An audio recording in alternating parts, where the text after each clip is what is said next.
Hello, welcome everyone to today's podcast, The Engineer Whisperer. Super excited to be here with you. And today I have a special guest, Stephanie. Stephanie, welcome to the podcast.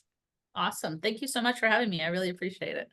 I've been looking forward to sitting down and speaking with you. I've been following you and your work for, wow, for months now, probably over a year too.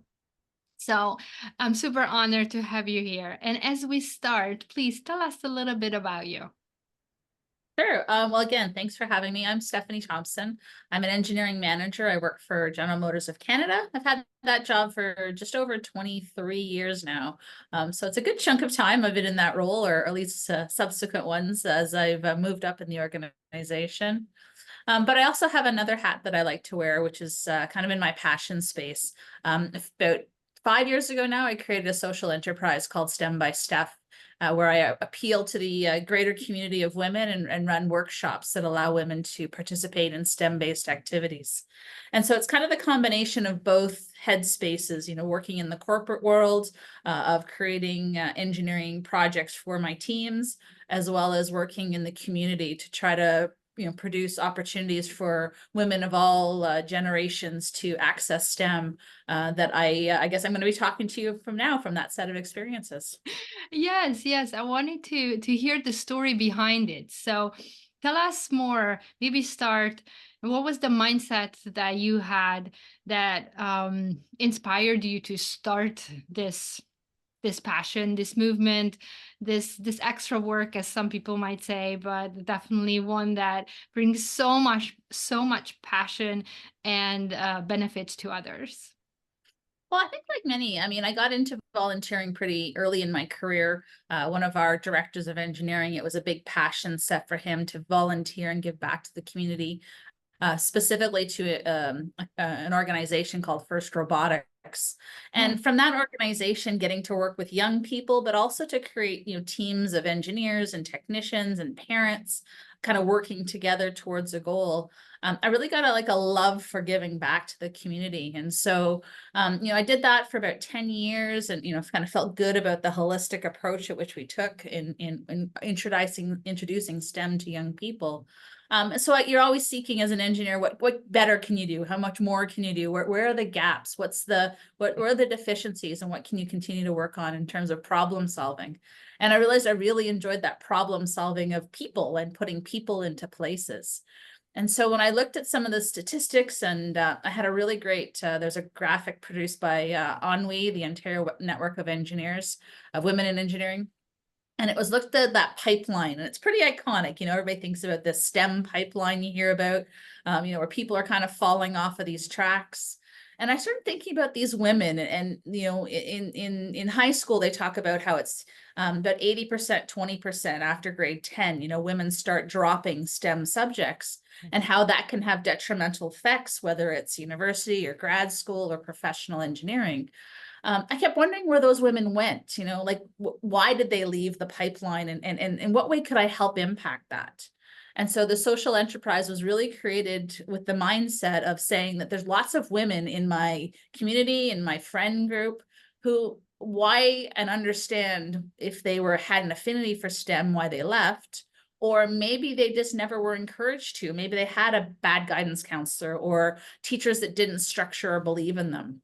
And so I wanted to create kind of a fun opportunity to relabel or reimagine how STEM, whether it was science classes, whether it was tech, whether it was new technology that perhaps wasn't even invented when they were in school. How do you get access to that as a grown-up? And how do you start creating mechanisms to learn and grow new? And frankly, there's areas that I didn't have access to. I'd never learned how to solder.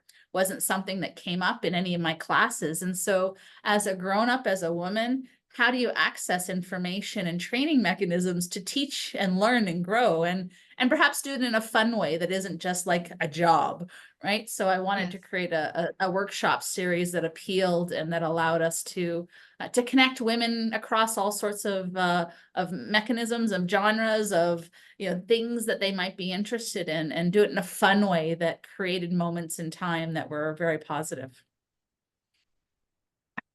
It sounds so amazing. I was just talking to someone about how when we were younger, we used play to to introduce all these new things, and with curiosity, the learning into our life as kids. And then as adults, we're just lacking the opportunity of play. And then, of course, now you're talking about it. So I'm super excited that you put those two together, Yeah, and it fun gets harder play. as you get older, right? Like that's the challenge, Yes. is that you take yourself out of the world because you do it for your kids, or maybe, maybe the time constraints you have on a job. And I think when I was a younger mother and you're trying to reintroduce those things to a child of how to discover the world, whether it's playing in puddles or digging up worms, your way of looking at the world changes again. You look at it from the child's perspective of what they find exciting, and then it reignites in yourself that curiosity that perhaps you've dampened down or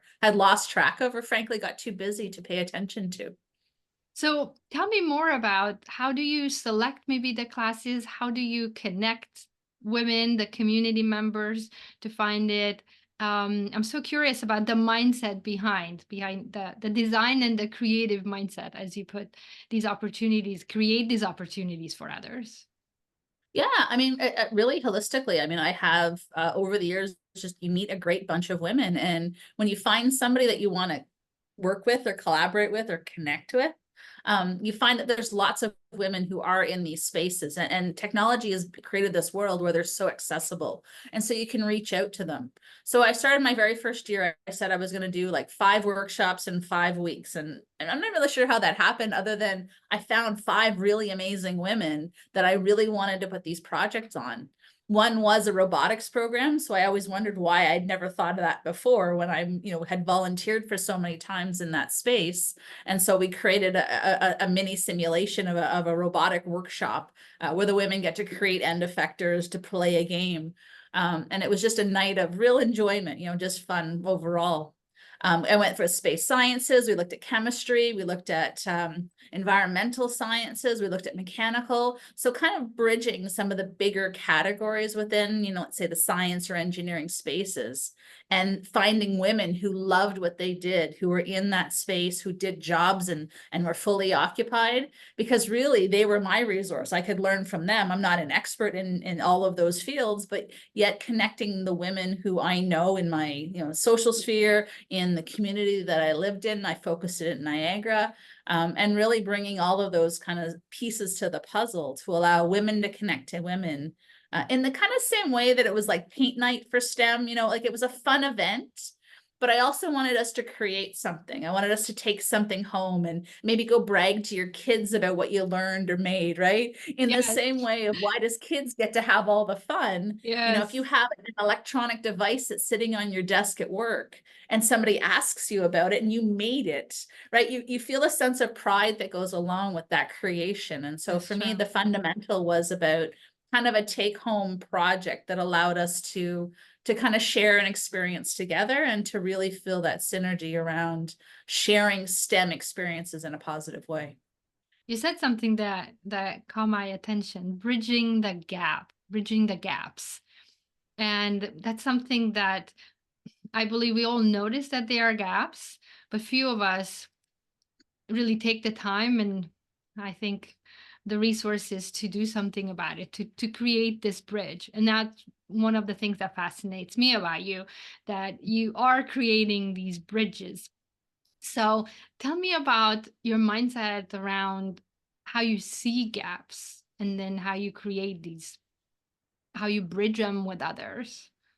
Well, I think one of the biggest things, even just working in the business world, is seeing, how our male counterparts and peers create these social interest, infrastructures, whether it's hockey or golfing. There seems to be a bit of camaraderie around that socializing aspect. And as a young woman who is in a business, some of those things might not feel like they're in your ability to be part of or control. That idea of the guys club exists because there's truly is, a sense of networking that may occur, that isn't necessarily in the way that many women are raised, whether it's a cultural, bias, or whether it's Yes. just kind of a different community to which to belong to.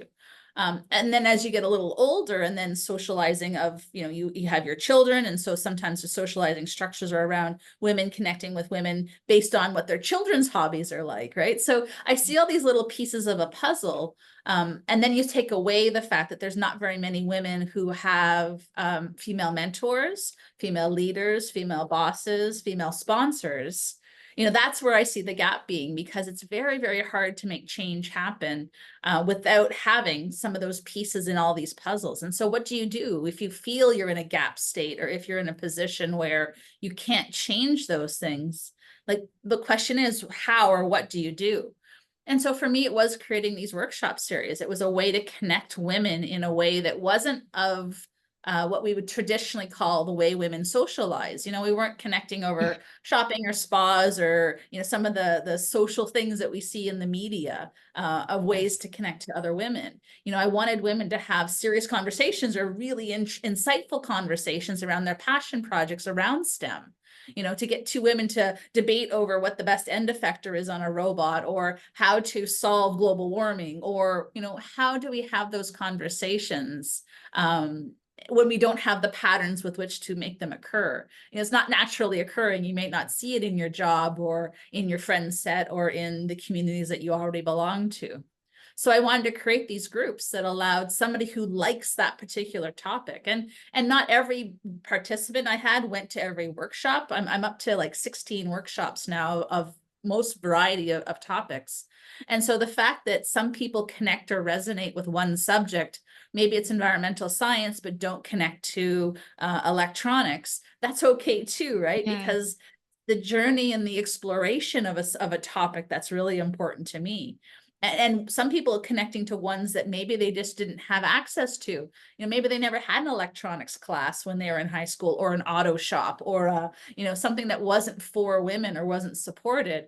And so they really are excited about the opportunity to take a class that isn't something that they've ever seen before.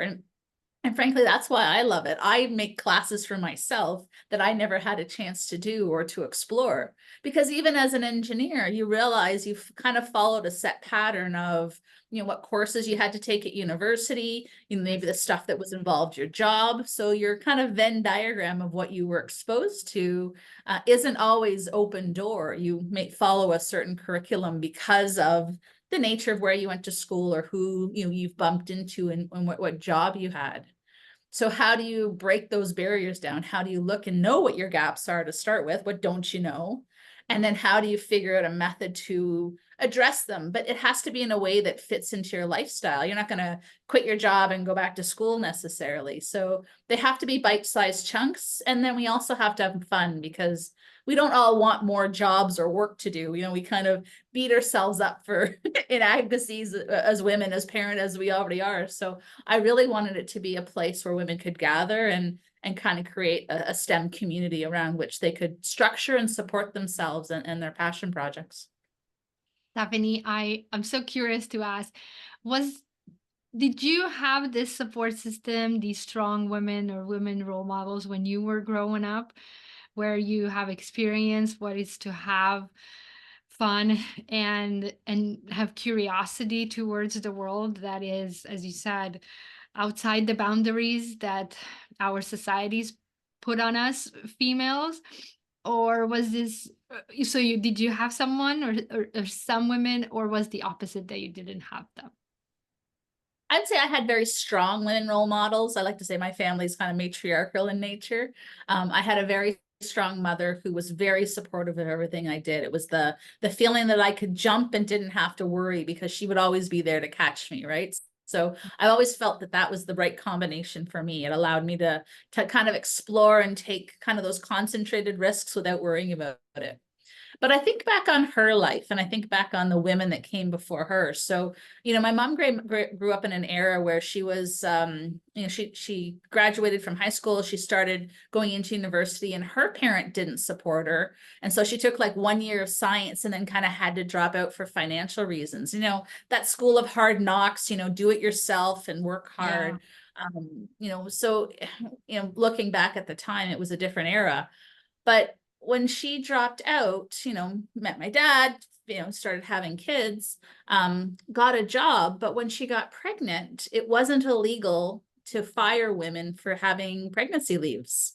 It was before kind of that advent of advocacy and of governmental regulations that support women. Yeah. And I always wonder, like, what would have happened had she had more of an era like we had, where, I can't even imagine like that you could fire somebody for trying to start a family.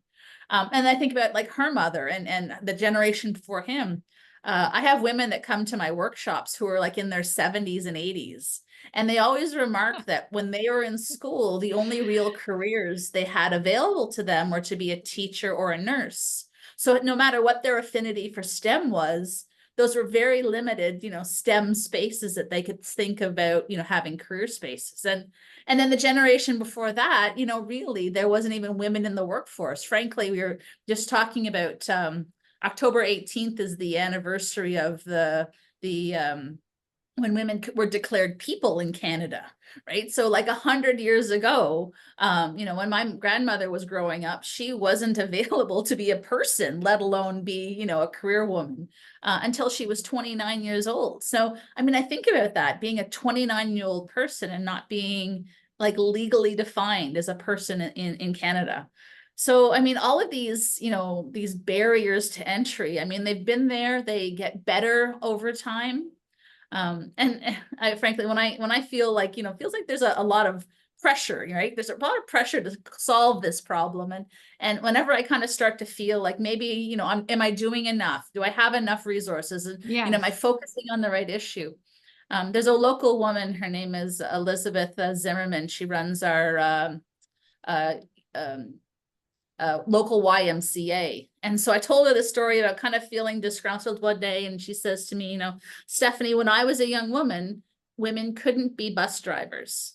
I'm like, what do you mean, but women couldn't be bus drivers? She's like, no. She's like, it was not a thing. It was completely unheard of for women to be bus drivers. And I said, like, of course, like, I don't understand. That doesn't even make sense to me. And she says, that's what changes.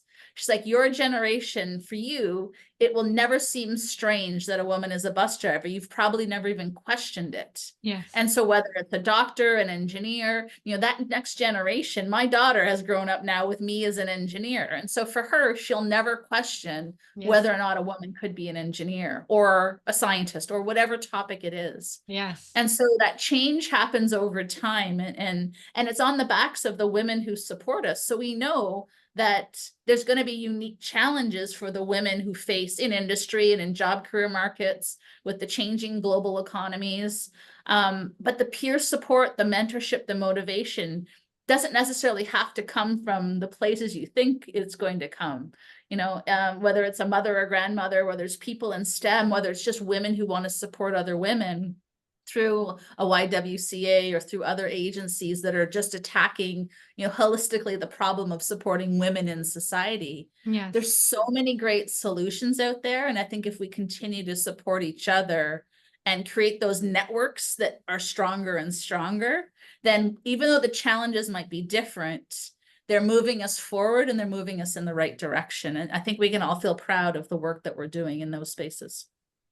Oh, I'm so inspired just listening to you. My mind is going, oh, how can I do that here locally? And what can I do? So I'm hoping that those who are listening also getting inspired.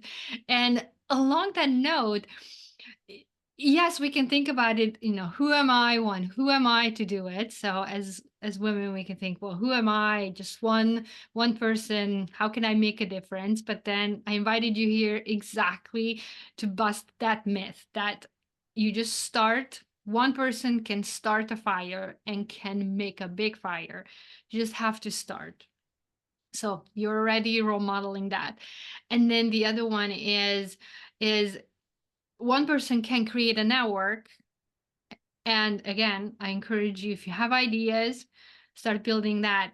And then this other third idea showed up for me as I was listening to you, is that if we have women in our well, maybe not network yet, but around us who are starting something, it's also important for us to raise our hands, to vote with our feet and support them. right? To join these Okay. networks. If they're created already, they need people to be there to build that bridge that we're talking about. So you totally inspired me to look for to look for others around me who are also building something, and then support them that way by maybe becoming their supporters, followers, and so forth. So Well, I think it's a challenge that's best attacked with multiple hits. Like there's not one solution. You're not going to yes. find that there's one thing when you look back on the annals of history that is going to solve the problem. And so it's really about supporting people who are starting new things, but also about making sure that you don't burn yourself out along the process. And that's what we talked about, that celebrating those small wins. But you got to celebrate the hard work you're doing along the way. It's not always easy to see the win in the instant that it's happening. It might take a generation or years to accomplish what you're doing. And so it's really, I had a woman talk to me about like, how do you, if you're applying for a job, or if you're applying or creating something new, how do you celebrate the process of creating it without worrying about the results? Whether it's Yeah. having a happy dance in your kitchen to celebrate, something you're proud of, or whether it's, defining your micro wins in a way that rewards you for the journey, not the destination, right? Because if you always wait for a destination, not everything is going to have the exact achievable results. And so that celebration of hard work for me is really important for anybody starting something new, to feel that the work is the win regardless of the results, because the results might be very hard to measure in the short period of time that we're looking. Yes, yes. Well, tell us maybe a few examples of how you celebrate personally, what, or maybe how you celebrated in the past that was very meaningful. Yeah, I mean, simple things like, I'm lucky enough to receive some awards, and I love to bring my mom along with me. And so my win in my generation becomes her win as well, right? Because she just didn't have those same opportunities. I like to include my daughter in things so that she kind of feels that excitement around it, whether it is literally we sit in the kitchen and dance when I get an email or something that's positive. I like to mentor the young women. So I like to share what information I have to include them in the journey.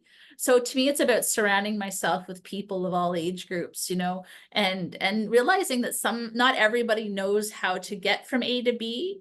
And if I figured out how to do that, I Yeah. want to invite as many people along as I can, because, I say when you talk about superpowers, like that's my superpower. Like if you tell me where I need to get to, I love the planning to get to a path of where we want to accomplish. And if I can bring others along with me, it makes the journey way more fun and enjoyable, but it also allows them to see things that maybe they didn't know how to do or accomplish, and break down some barriers for them that might be seems insurmountable, or just that they don't know that path. So for me, that's all a sense of celebrating that I bring people along with me when I go down these journeys. Yes, I often say that we need three things to be interested in. One of the things is having a fee of barrier. So as the lower the fee to an entry to into something is, the more people going to be interested in it. So that's what I'm hearing that you're doing. Well, let me switch a little bit. We talked about the fun and the joyful moments. Now, every time we build something, there's also, and you mentioned a little bit, hard work. So maybe what was one challenge that you faced along the way? And how did you turn it into an opportunity? Good question. I think I like to create spaces that that, like I said, defining the goal, I think, is the hardest part. It's trying to figure out how to get to where I want to go. But I spend a lot of time with really smart women, and I try to surround myself by friends or accomplishments. And it doesn't have to be in the STEM space. If you've got women who are in social networks, if they're lawyers, if they're working on problems that involve moving groups of people towards an association. That's how I take a big chunk or a big problem and break it down, is getting the advice or the learnings from others, because you can only see your small piece of a puzzle, but you can't see that feedback. So I think the challenge is always in looking at who who's in your network, And if I don't simply have somebody in my network exactly, like if there's something that's missing or that gap again, I'm not afraid to reach out. And I find that people are really, really open to you asking them questions or asking for their help. In a way that's surprising me. Women are really, really good at supporting each other, because you always kind of hear in the media the opposite. You might see it on TV, the programming that's sometimes aimed at young women are all can be very negative relationship wise, but maybe it's the age that we're at, maybe it's the space that we're working in. I very often reach out to women and get really positive responses about what they're working on and how they can help others. And I think that's really intrinsic into women's culture, that we are willing to help other women. And I don't know that that's widely understood or known. Maybe the media doesn't play it up, but if you were to look at the relationship building that women do, the socializing with the way that family structures are, it's such a powerful Yes. ability to go into that. So if you're somebody that's willing to create, you can find somebody to help you solve some of those big roadblocks, and reach out to others who don't. When I talk to youth and I'm giving speeches and stuff like that, I always tell them to reach out to me, and it's a remarkable how few do, because I genuinely mean, send me an email, tell me your STEM story, Yeah. and I'd love to see how I can fit into it. And yet very, very few people do take that next leap. And so where it is there, it's, you want to fan that excitement and encouraging. And anybody who reaches out, I will always say yes to at least a first initial conversation, because you don't ever know where those relationships and that feed forward is going to take you. And when, you can benefit, personally from those building blocks. So I Yes. guess, the idea of that challenge is that there's nothing you can't solve, no matter what the challenge is, when you create that space and that team around you. Yes. Yes. I have a sense that you create when you said that the challenge is how to create a goal, and then you reach out to these wonderful people in your network. But I have a sense that you also have a clear intention. So maybe the goal is not clear yet, the end goal, or where you're Mhm. going, let's say with a workshop, but you have an intention. So let me just double click on this. It's because of my curiosity, is that when Yeah, you reach out to someone that you haven't met yet. So kind of putting myself in a young woman, young engineer's shoes. I've never met you. Um, let's say you have a reputation, people know you, and so forth. So if I look at myself, okay, I want to reach out to someone like you. It's about uh don't know exactly how to do it, but if you have a clear intention of why you want to reach out to that person, and sharing that intention, uh would is that maybe how you reach out to people too, and how they respond, and then successfully you connect with other women. absolutely. Yeah, no, I love the way you worded that, because that's exactly what it is. I don't actually know all the time where I'm going with this information, and I think And that's career okay, right? people, yeah, but you're always told, like, you have to know what your job is and what you're going to be doing next, and you have to have this career path. And for me personally, that's not ever been my method. And some will say that there's a little bit of a wandering that's going to happen, but I think that's really can be very good in I terms of think the that's journey of great. discovery. Some people think that that's a bad thing, to not know what your next step is, but I think you're right. The idea of intention is really powerful. So I think it's okay to not know what your next step is, as long as you're trying to ask questions to figure out what it's going to be. So yes, Yes. understanding that you're reaching out. And I guess I'm prolific on LinkedIn. I love the tool. I think it's a great mechanism. It's something that we wouldn't have had, 20 years ago, as a way to reach out to. So I follow a lot of women that I just love what they're posting. I love that they're, CEOs of companies, or there might be researchers, or they're in innovation spaces that I really don't know much about, but I get excited by the content that which they're producing. And so I love that sense that you can read and journal and see what they're doing, and then reaching out to them, whether it's a coffee chat to hear about the stuff they're working on, or to just to tell them that you like their content. it's such a big positive of the way social media is today. And I don't think everybody takes advantage. I certainly will tell you, the few people that do reach out to me are mostly trying to sell me something and trying to sell me a service or an application. So their intention is obviously self-serving. And that always rubs me the wrong way, because I'm not interested necessarily in the platform for that reason. But I would love to hear, I want a mentor and I don't know how to take this career task, or I'm not sure what to do next in this phase of my career, or I don't know anybody who's in this space and I want to know more, right? That idea of having a touch point to help negotiate what your next steps are. I mean, that's fabulous. Like, and to put somebody out there, the fact that you can reach out on virtually to anywhere in the world. And all you have to do is kind of Google women in. If you have a subset of a topic that you love to research, whether it's, cybersecurity, whether it's, deep sea diving, whatever the thing is, you can find a group about women in that subject who are collaborating in a space and creating these little, communities of like-minded women. And so it's so much more powerful than it ever has been. And loving the idea of taking advantage of that more and more.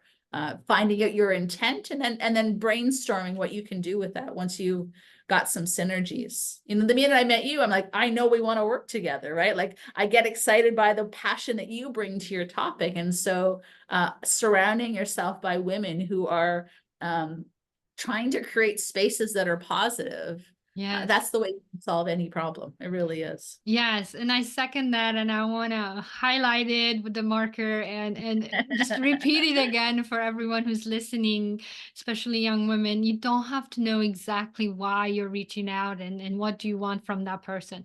Just as you said, Stephanie, just acknowledging that someone inspired you.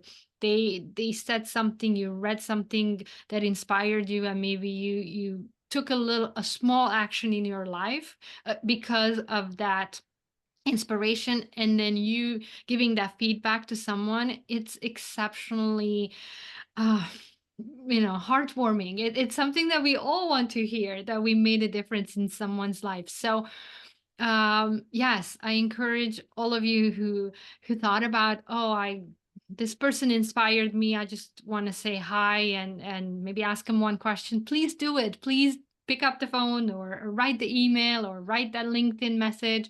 Just do it today. Take the courage. I so encourage you to go do it. Who knows what will happen. Don't need to. Particularly on areas that aren't necessarily your expertise or your comfort zone. I love to reach out to women who are in entrepreneurship or who are innovating and creating new technologies, because I've never done that. And yet I feel that that's the world's, that's where the world is going. They have the power to shape the future by the actions that they're doing. And yet what roadblocks are they hitting, to be innovation, to be focused, their thoughts on just what they're doing. I want to support that. I want to add to the flame that says they're doing remarkable things. And I don't know what those roadblocks are being hit, or who's attacking them, or who's stopping them. But I want to make sure that, I'm in the space that says I'm supporting them.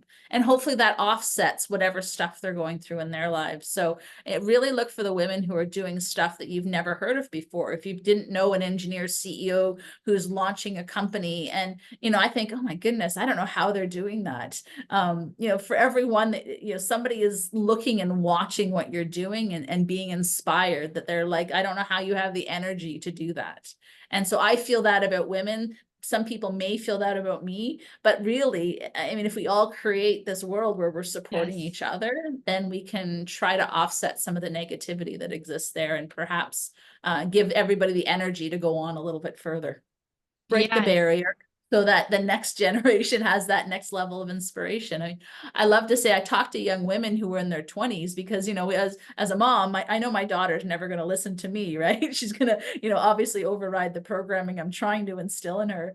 And so I need these young women who are in their 20s and 30s. I need them to be exceptional. So she has right role models. I need them to be on panels and going and talking to schools and reaching out, because I need my daughter to see women in these roles to make that break in society. And I need all young women to have that belief in themselves.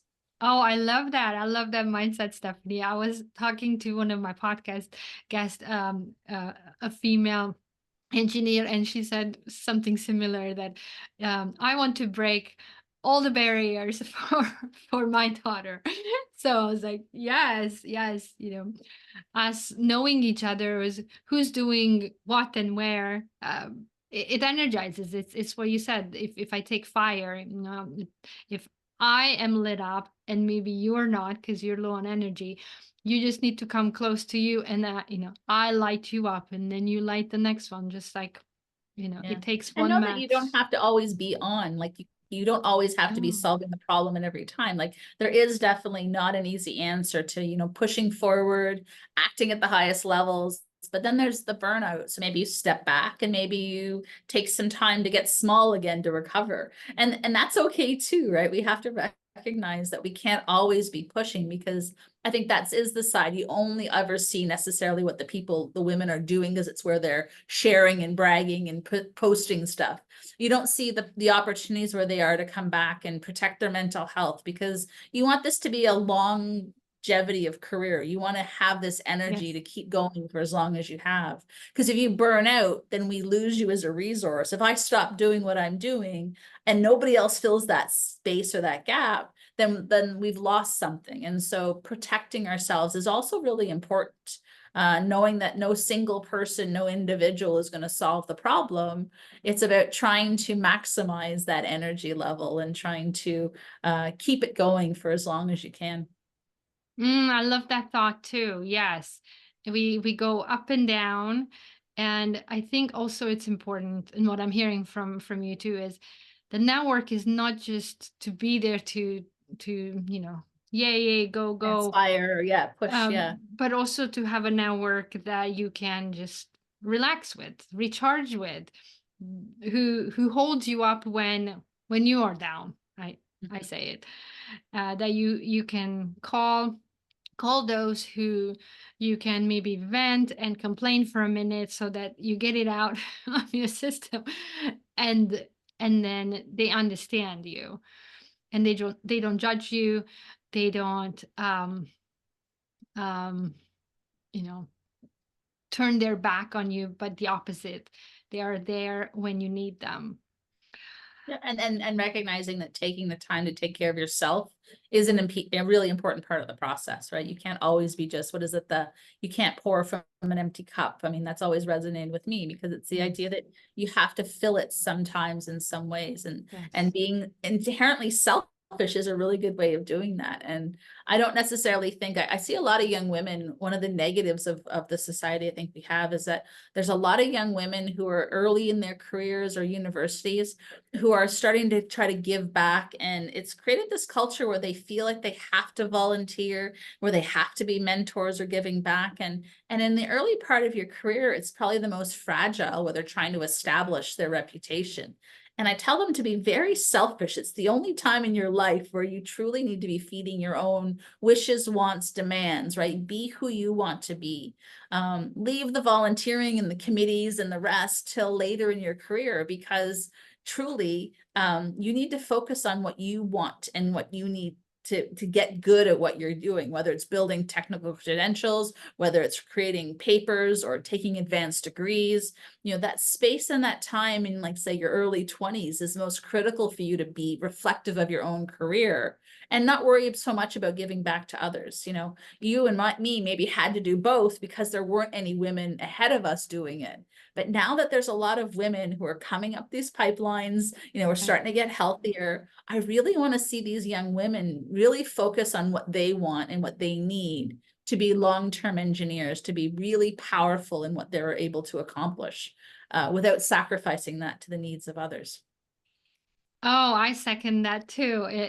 Knowing what you want, that helped me in my career early, from the very, very beginning, because then I could focus on it and go for it. And the direction was locked in. Of course, lots of things happened along the Change way along the way. Yeah, yeah. that I planned and I didn't plan on, but the direction was clear. And the one important aspect of knowing what you want and knowing the direction, that you can say no to things that are not aligning with where you're going. You can say Right. yes to things that align. So it's very clear. There's clarity there.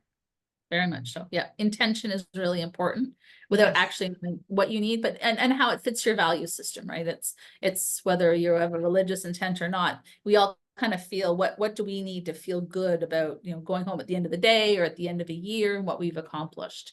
And so whether it feeds our value system, whether it's fulfilling, that piece of it, and not compromising it to what somebody else thinks you should be doing in your career. I think that's a really important, it's a hard lesson. It's not always an easy one to go through, but I'd say reflectively, I'd want to see that the young women have that opportunity more so than anything else to be as intrinsically, detailed and dive down whatever rabbit hole they wish to pursue to make sure they're as strong as they choose to be, and not have any glass ceilings that stop them from doing that. I love it how you turned the social norm upside down and and created this new thought and hopefully a new perspective for folks that in your 20s is when you want to do a lot of the inner work, the inner leadership. So you know where you're going, you know what your values are, you know who you want to become. Uh, before you dive into and almost take all your time away. So Right. I love that. I love that, Stephanie. Well, as we're getting close to the end, we talked about a lot of things, but I want to give you the mic one last time. Close us out. What would you like to leave us with today? I'd say I want the young women who anybody is listening is to really understand the power that they have to shape their own future, and that you want to make sure that they support each other, support other women in their infancies and their passion projects. To look for opportunities, to look for businesses that support you as well. So whether it's a great leader, a great boss, a great community aspect, that at every stage of the journey, you need to celebrate the work at which you're accomplishing, to advocate for yourself, but at the same time, to not let any toxicity or pressures from others hold you back. And if you are in spaces of toxicity, it's not your responsibility to make those changes, really, to get out of those situations, because it really is about focusing on you and you want through at every stage of your journey. And the pipeline will only get stronger by having women who wish to be in it. And not those that were forced out or were pushed. And so I Yes. think that journey is the power to shape the future. And when we have women involved in decision making at every level, it's proven statistically that the world is better off for having women in places where the decisions are being made. And that's what I'd like for all young women in STEM. Well, thank you very much. Thank you very much for being here, for sharing all these great topics with us. It has been a real pleasure. Thank you, Stephanie. Thank you so much. I really appreciate you having me. Thank you.